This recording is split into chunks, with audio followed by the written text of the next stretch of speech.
오늘 복음에 합당한 삶이라는 제목으로 말씀을 함께 나눌 터인데요. 이 말씀도 찬양과 무관하지 않게 우리의 삶에 대한 문제를 다루고 있는 말씀입니다. 오늘 우리가 읽은 본문은 이렇게 우리에게 권면합니다. 오직 너희는 그리스도의 복음에 합당하게 생활하라. 우리가 그리스도의 복음에 합당하게 생활한다. 이 말은 사실 어법에 맞지 않아서 우리 귀에 잘 들어오지 않는데요. 이 말씀은 더 쉽게 풀이하면 그리스도의 복음을 믿는 자답게 생활하라 이렇게 말할 수 있습니다. 우리가 그리스도인이라면 모두 그리스도의 복음을 받아들이고 그것을 믿고 전하는 자로서 그 복음에 합당한 삶을 살아야 하는 것은 당연한 일일 것입니다. 우리가 믿는 복음, 또 우리가 전하는 복음, 그 복음에 합당한 삶을 살아야 한다. 그것은 우리 그리스도인이 당면한 삶의 내내 인생길에서 당면한 중요한 신앙적 삶의 목표일 것입니다. 그럼 복음이란 무엇이냐라고 했을 때 복음은 예수님을 나의 구원자로 믿는 것이 복음이죠.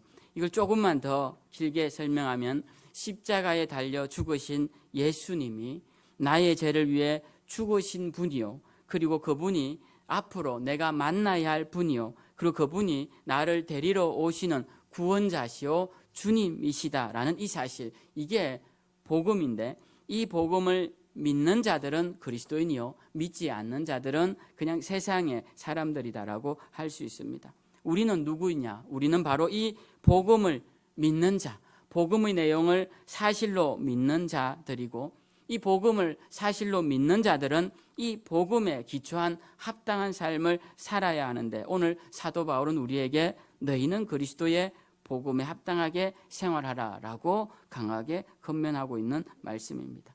그러면 복음에 합당한 삶이란 과연 어떤 삶일까요? 가장 먼저는 복음에 합당한 삶은 복음에 합당한 목표를 갖고 사는 삶일 것이라 말씀드릴 수 있습니다. 사도 바울이 빌립보 교인들에게 이 말을 했지만 빌립보 교인뿐만 아니라 여러 서신서에서 바울은 이러한 맥락의 말씀들을 많이 했습니다. 그 중에서도 그가 죽기 전에 기록한 디모데후서 말씀에 보면 그의 사랑하는 제자이자 아들인 디모데에게 이런 권면을 합니다. 너는 그리스도 예수의 좋은 병사로 나와 함께 고난을 받으라. 예전 성경에는 그리스도의 군사로라고 되어 있는데 그리스도 예수의 좋은 병사로 나와 함께 고난을 받으라라고 권면을 하고 있습니다. 디모데를 향하여서 너는 나와 같이 그리스도의 군사다라는 말씀을 하고 있어요. 이 그리스도의 군사라는 말 속에 삶의 목적이 어때야 되는지가 분명히 들어가 있습니다. 디모데후서 2장 4절에 보면 더 부연 설명하며 이렇게 말합니다. 병사는 자기 생활에 얽매이지 않고 병사로 모집한 자를 기쁘게 한다라고 되어 있습니다. 즉 그리스도의 군사라는 말은 자신의 삶에 얽매여 그렇게 살지 않고 우리를 구원해 주신 그리스도의 뜻을 쫓아 그분을 기쁘시게 하는 삶을 살아야 한다라는 것을 가르쳐주는 말씀입니다. 우리는 이 말씀을 보면서 바울만 그리스도의 군사냐, 디모데만 그리스도의 군사냐? 그렇지 않죠. 우리도 주님의 군사로서 우리도 군사다운 삶을 살아야 합니다. 군인의 사회만큼 엄격하고 통제된 사회가 없을 것입니다. 가장 획일적이고 위로부터 내리는 명령에 밑에서 무조건 복종하는 조직이 바로 군대인 것이죠. 우리가 가장 엄격한 조직을 이야기할 때 군대를 이야기합니다. 오늘 사도 바울은 디모데에게 너는 그리스도의 군사다, 병사다, 나와 같은 군인이다 라고 이야기를 하고 있습니다. 군인은 자기의 삶에 얽매이지 않고 그 부르신 자의 뜻을 쫓아 나아가는 자다라고 말씀하고 있습니다. 그런 면에서 우리도 우리의 삶의 주관자가 누구인지를 한번 돌아보고 우리가 정말 그리스도의 군사라면 그리스도의 뜻을 쫓아 나아가는 그러한 삶을 살아야 할 것입니다. 저는 이러한 그리스도의 군사로서의 삶을 생각할 때 떠오르는 두 사람이 있었습니다. 이스라엘 초대 두 왕의 삶인데요. 우리가 잘 아는 초대 왕이었던 사울과 그 뒤를 이은 다윗의 삶입니다. 사실 이스라엘은 왕정 국가가 되면서 가장 먼저 왕이 된 사울 왕과 그 다음 그 뒤를 이은 다윗 왕과 그의 아들 솔로몬까지만 통일 왕정 국가, 통일된 국가였고, 그 세 왕 이후에는 분열된 나라로 우리나라처럼 남과 북이 나누어져서 수백 년간 이어지게 됩니다. 그래서 통일 왕국의 왕은 세 왕밖에 없는데, 이 세 왕들의 모습을 보면 하나님의 군사와 같은 자, 하나님께 초점이 맞추어진 삶과 그렇지 않은 자의 삶의 모습이 극명하게 나누어지는 것을 보게 됩니다. 이스라엘의 초대 왕이었던 사울은 성경에 보면 굉장히 겸손한 인격을 갖춘 사람으로 나타나고 있습니다. 그는 왕으로 뽑혔을 때도 행구 뒤에 숨어서, 짐꾸러미 뒤에 숨어서 왕이 되지 않겠다고 거절하던 사람이었습니다. 성경은 이 사울을 칭찬할 때 외모 칭찬을 굉장히 많이 했는데요, 사울이 키가 굉장히 크고 얼굴이 굉장히 잘생겼다라고 성경에 나와 있습니다. 오늘날도 외모가 훌륭하면 무슨 일에든지 훨씬 플러스 점수가 있는 것 같습니다. 사람에게 호감을 주기도 하고 그 사람을 봤을 때 또 함께 하고 싶은 마음이 들기도 하겠죠. 사울이 그런 사람이었습니다. 성경은 사울이 섰을 때 사람들이 모두 자기 어깨 위치에 있었다라고 말할 정도로 사울은 굉장히 외모가 훌륭한 사람이었습니다. 또한 그는 굉장히 겸손한 사람이었고 또 효심 또한 아주 큰 사람이었습니다. 그런데 문제는 그의 삶의 목표가 하나님께 있지 않았다라는 것입니다. 그가 가진 왕권을 지키는 일에 걱정하였고 이 왕위를 자기의 아들에게 물려주는 일에만 전전긍긍한 사람이었습니다. 그는 정적을 없애기 위해 다윗을 죽이는 일에 온 일생을 바친 자였습니다. 그뿐만 아닙니다. 사울은 그렇게 겸손했음에도 불구하고 전쟁에서 승리하면 하나님의 이름을 높이기보다는 자신의 이름을 새긴 성전비를 세우려고 했고, 심지어는 하나님을 향한 신앙까지도 자기의 명성을 지키는 데 이용하려 들었습니다. 제사장도 이용하고 하나님께 드린 예배도 이용하고 신앙도 이용하여 사울의 이름이 높아지는 데 사용한 것을 보게 됩니다. 그러나 그의 뒤에 이어 왕이 된 다윗은 그렇지 않았습니다. 사울과 다윗을 비교하기 좋은 것은 첫 장면에서 비교할 수 있는데요, 사울이 처음 등장할 때는 그의 아버지의 암나기를 찾으러 가는 장면에서 등장합니다. 그의 아버지의 암나기를 찾으러 가는데 찾을 길이 없어서 고민하다가 결국 사무엘에게 찾아가서 암나기가 어디에 있는지 물어보게 됩니다. 그런데 이 사울은 아버지의 암나기를 찾기 위해 등장하지만 다윗은 어떻게 등장하느냐? 전쟁터에 가서 하나님의 백성들이 골리앗에 의해서, 블레셋에 의해서 조롱당하는 모습을 보면서, 하나님의 이름이 조롱당하는 것을 보면서 그것을 견디지 못하고 전쟁터에서 등장합니다. 사울은 잃어버린 암나기에 대한, 그리고 그것에 걱정하는 아버지에 대한 걱정으로 나왔다면, 다윗은 여호와의 이름이 조롱받는 것을 견디지 못해 역사의 무대에 나왔다라는 것입니다. 다윗의 가장 큰 기쁨은 하나님의 법궤를 모실 성전을 건축하는 것이었고, 그 법궤가 들어오는 것이 너무 좋아서 춤을 추다가 여인들에게 비난을 받을 만큼 그렇게 그 사람 다윗은 하나님께 초점이 맞추어진 사람, 하나님께 영광 돌리는데 초점이 맞추어진 삶을 살았습니다. 다윗은 일평생 하나님의 성전을 짓고 싶었지만 피 흘린 그의 손으로 하나님이 못 지게 하시자 그는 일생을 그의 모든 인맥과 재력과 능력을 동원해서 하나님의 성전을 지을 아름다운 재료들을 만들어 놓습니다. 그리고 그의 아들 솔로몬이 왕위를 물려받았을 때 드디어 성전을 짓지만 그 성전이란 것은 다윗이 마련해 놓은 그 재료들을 가지고 그냥 짓는 것에 불과했습니다. 하나님의 성전을 7년 지을 동안 그는 그의 왕궁을 위해 13년을 지을 정도로 열정을 그의 왕궁에 쏟았던 것을 보게 됩니다.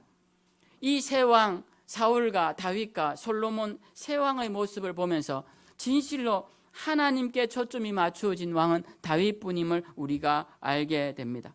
세 왕 모두 40년 가까운 시간을 통치합니다. 사울도 37년, 다윗도 40년, 솔로몬도 40년 정도의 통치 기간을 가집니다. 그 왕권의 시간이 결코 짧지 않죠. 우리 조선 왕조에도 40년 통치한 왕은 불과 몇 안 됩니다. 이 세 왕 모두 긴 통치 기간 동안 충분히 하나님을 위해 살 수 있는 능력과 권력이 있었지만 이 두 왕은 자신을 위하여서 인생을 바치는 것을 보게 됩니다. 다윗만이 삶의 목적이 하나님께 있는 자였습니다. 그는 시편을 기록하면서 곳곳에 여러 시편을 기록한 것이 나타나는데요. 그 시편 내용을 보면 그의 부족함 때문에 지은 죄로 인하여 회개하는 회개의 시, 그리고 그가 위험할 때 보호해 주신 그 보호자 되신 하나님을 찬양하는 시, 그리고 하나님을 위해 살겠노라 다짐하는 시, 그리고 하나님의 영광을 올려드리는 찬양시부터 해서 많은 시편들이 시편에 기록되어 있는 것을 보게 됩니다. 다윗은 그의 생애가 모두 하나님을 향한 목적 속에 있었음을 우리는 알 수 있습니다. 비록 그 걸음이 완벽하지 않았다는 것 우리가 알고 있습니다. 그 걸음의 흔적 속에는 돌이킬 수 없는 죄의 자국도 있다는 것을 우리가 알고 있습니다. 그렇지만 그럼에도 불구하고 그는 일생의 목표가 하나님인 사람이었습니다. 우리도 마찬가지입니다. 우리의 삶의 방향이 하나님을 향해야 합니다. 우리의 삶이란 이 배의 목적지가 하나님을 향해야 될 것이고, 그리스도인 된 우리의 삶의 방향은 예수 그리스도 그분의 십자가를 향해 나아가는 자들이 되어야 할 것입니다. 방향이 대단히 중요합니다. 옳은 방향이면 더디 가도 그 목적지를 향해 조금 가까워지지만, 잘못된 방향이라면 빨리 갈수록 점점 목적지와 멀어진다는 것을 우리는 알아야 합니다. 세상적인 성공이 그래서 여러분 하나님 앞에서 영광스러운지 아닌지 한번 돌이켜봐야 할 것이고, 사람으로부터 주어지는 명성이 과연 하나님 앞에서 옳은 것인지 아닌지를 우리는 그래서 돌아봐야 하는 것입니다. 우리는 복음에 합당한 삶을 살기 위해서는 우리의 삶의 목표가 올바른 방향으로 정해져 있고 그것을 향해 나아가야 할 것입니다. 두 번째로, 복음에 합당한 삶을 살기 위해 우리가 또 하나 기억하고 싶은 것은 우리가 삶의 내용에 무엇이 있느냐라는 것입니다. 삶의 방향이 정해졌다면 우리의 삶의 내용에 무엇이 있는지 봐야 합니다. 고린도후서 5장에 보면 사도 바울이 고린도 교회를 향하여서 이런 말을 합니다. 우리가 그리스도를 대신하여 사신이 되었다라는 말씀입니다. 사신이라는 것은 보냄을 받은 자라는 뜻이고요. 이 사신이라는 말은 사도라는 말과 같은 맥락의 말입니다. 우리가 사도라고 했을 때 굉장히 높은 직분으로 생각하지만 사도라는 것은 보냄을 받았다라는 뜻의 의미입니다. 우리는 사신입니다. 우리는 보내신 분의 뜻을 전하는 자들입니다. 왕의 사신들은 왕의 교수를 전하고 그것을 읽는 자들이죠. 우리는 그리스도의 사신들이기에 그리스도의 말씀을 전해야 하는 책임이 있습니다.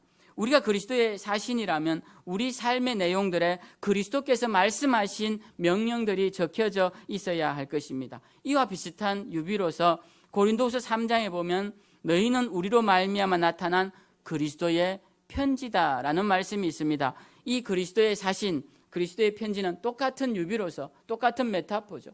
우리가 똑같은 그리스도의 명령을 전하는 자들이다라는 의미의 내용입니다. 여러분, 우리가 그리스도의 편지입니다. 이런 편지를 읽으면 어떻습니까? 편지를 보낸 사람의 마음을 알 수 있고 또 그 감정도 느낄 수 있고 또 편지를 보낸 사람의 그 보낸 목적도 알 수 있습니다. 우리가 그리스도의 사신이라는 말은 우리가 그리스도의 편지라는 말이고, 그 편지된 우리의 삶에는 그리스도의 마음이 나타나고 그리스도의 명령이 나타나고 그리스도의 우리를 보내신 목적이 나타나야 한다는 것입니다. 그래서 여러분, 우리의 삶을 이렇게 돌아보면 그 속에 무엇이 있어야 되는지 한번 잘 생각해 보아야 합니다. 우리 삶에 대해서 이야기할 때 우리의 삶을 이렇게 돌아보면 여러분 삶의 흔적에 무엇이 있습니까? 저는 그 삶의 자리를 들여다보면 그 속에는 그리스도의 말씀이 있고 또 때로는 그리스도의 마음도 있고 때로는 그리스도의 사랑도 있고 때로는 그리스도의 눈물도 있고, 내가 이렇게 너를 사랑하는데 세상 가운데 있을 때 우리 주님이 흘리신 눈물이 있으시겠죠. 그리고 그리스도의 은혜도 있고, 그래서 내 삶의 자락을 편지처럼 이렇게 펼쳤을 때 거기는 그리스도의 흔적들이 다 곳곳에 있어야 한다는 것입니다. 그런데 우리의 편지를 이렇게 인생의 편지를 되돌아보고 이렇게 봤을 때 그 속에 그리스도를 향한 마음, 또 그리스도께서 우리에게 주신 마음은 없고 세상을 향한 마음, 세상의 흔적들, 세상에서 몸부림치던 일들만 그 속에 가득하다면 그 편지는 그리스도의 편지가 아니라는 것입니다. 그리고 우리의 삶도 그렇게 돌아보아야 합니다. 그래서 우리가 과연 그리스도의 편지인가?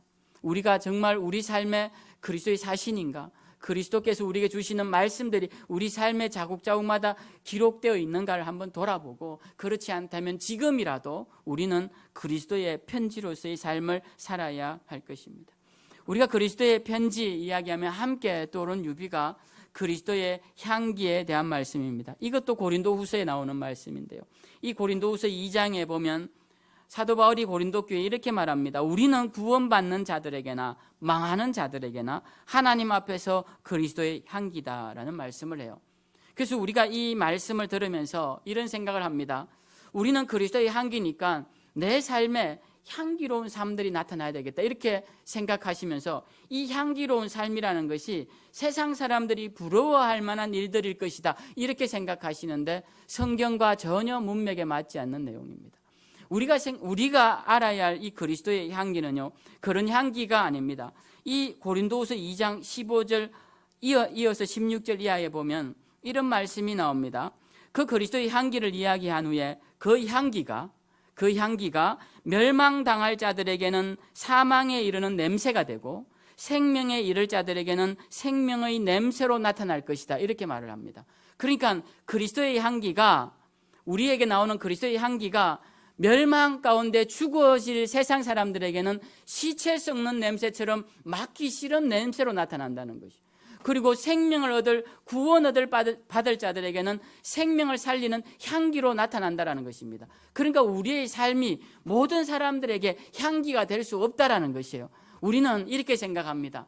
내 자녀가 잘 되어서 세상 사람들이 부러워하면 그리스도의 향기가 나타났네? 아니라는 것이에요. 내 사업이 잘 되어서 세상 사람들이 다 부러워해, 그리스도의 향기가 나타났네? 아니라는 거예요. 내가 속한 조직에서 내가 가장 높은 지위에 올라가서 아니라는 것입니다. 그리스도의 향기가 아니라는 것이에요. 그건 세상의 향기인 것이에요. 오늘날 많은 교회가 그런 식으로 말씀과 맞지 않는, 문맥과 맞지 않는 그리스도의 향기에 대해서 너무 강조합니다. 아니라는 거예요. 그리스도의 향기라는 것은 죽어질 세상 사람들, 멸망 가운데 있을 사람들에게는 시체 썩는 냄새처럼 듣기 싫은, 맡기 싫은 냄새라는 겁니다. 그래서 그리스도인들은요, 가는 곳에 세상 사람들이 싫어하는 한마디 들어도 괜찮습니다. 그게 마땅한 거다라는 거예요. 야, 나 예수쟁이들하고 같이 있기 싫어.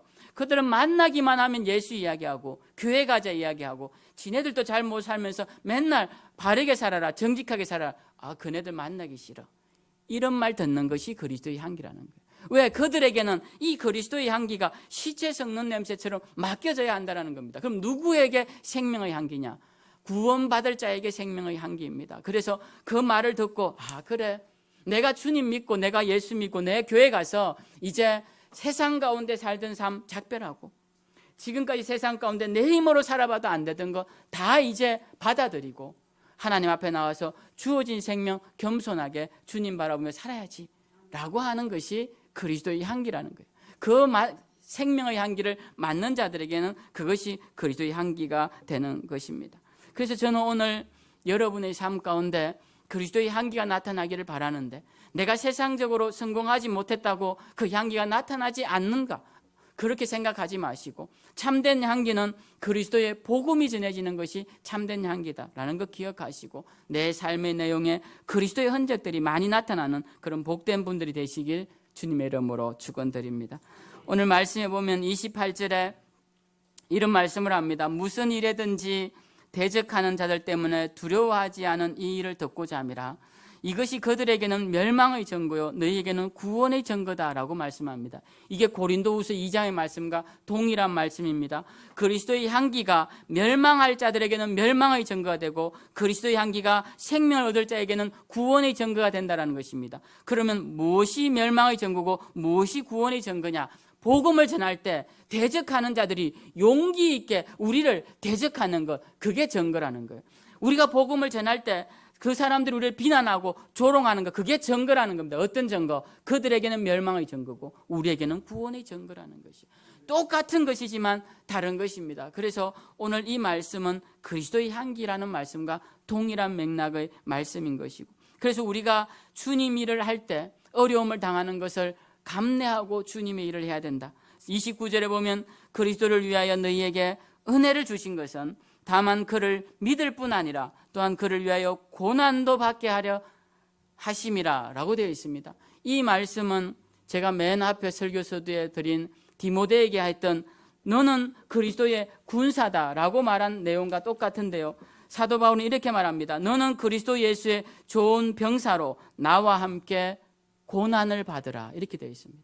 이 고난을 받으라는 말씀이 여기도 동일하게 나오죠.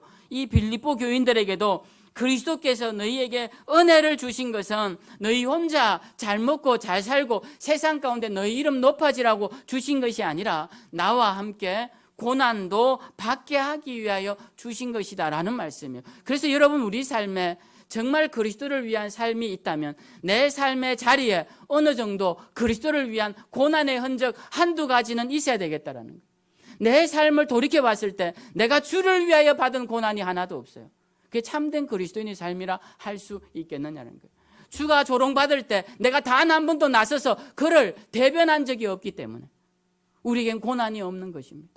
세상이 주는 대로 가자는 길로 갔기 때문에 우리에겐 고난이 없는 것이에요. 세상 가운데 잘 돼 있으면 이것이 주님의 축복인 것만 생각하기 때문에 우리에게는 고난의 흔적이 없다는 것입니다. 우리가 주를 위해 당한 고난이 필요한 것이 바로 오늘 사도 바울이 우리에게 요구하고 있는 중요한 그리스도인의 삶의 모습인 것입니다. 저는 여러분과 함께 오늘 이 말씀을 나누면서 우리의 삶이 정말 가치 있고 의미 있는 삶, 오늘 주신 말씀대로 그리스도의 복음에 합당한 삶이 되려면 우리는 삶의 방향이 바로 서야 될 것이고, 그 방향을 향해 나아갈 때 우리 삶의 자국자국마다 그리스도의 향기가 나타나야 할 것이고, 그리고 그 속에 그리스도를 위하여 당한 고난의 흔적들이 우리 가운데 있어져야 한다. 이거 기억하시고 이제 남은 2023년도 후반기 더욱더 주님과 주님 나라와 주님의 영광을 위해 힘쓰셔서 정말 복음에 합당한 삶을 다 살아내는 저와 여러분들 다 되시기를 주님의 이름으로 축원드립니다. 우리 다